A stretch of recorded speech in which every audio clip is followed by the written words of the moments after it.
In this video, I'm going to show you how to use Vertex AI in Google Cloud. So, first of all, Vertex AI is a Google Cloud's unified AI platform that allows you to train and deploy machine learning models, use a pre-trained AI models for NLP, vision, and translation, and lastly, automate AI pipelines for data processing and insights. It also supports AutoML for non-coders and custom ML models for experienced AI developers. Now, to set up the Vertex AI, select a project.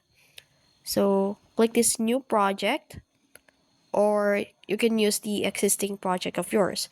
So in this case, I'm just going to cancel it because I already created a new project in here. So it's up to you whether you're creating a new one or using a existing ones. Now click this enable APIs and services, and in here on the search bar, search for Vertex AI if you couldn't find it.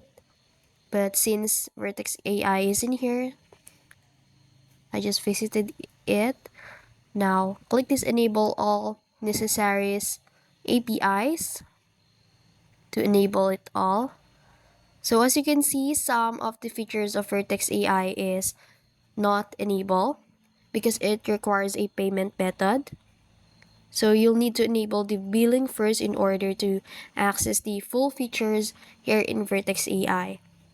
Unfortunately, I couldn't show you some steps in here because of the payment requirements in here. So listen carefully as I explain each step. So once you access the features here or enable the billing features here in Vertex AI, authenticate it with Google Cloud SDK. You can install it from your command line. And then after that, you can now build models in Vertex AI. You can build a vision AI for image analysis and OCR, natural language AI for text processing and sentiment analysis, translation AI for language conversion, and speech to text speech voice processing. And you can explore more of Vertex AI. And that's it. That's how you use Vertex AI in Google Cloud Conversion. I hope this video helped. If you found this video helpful, don't forget to like, share, and subscribe to the YouTube channel.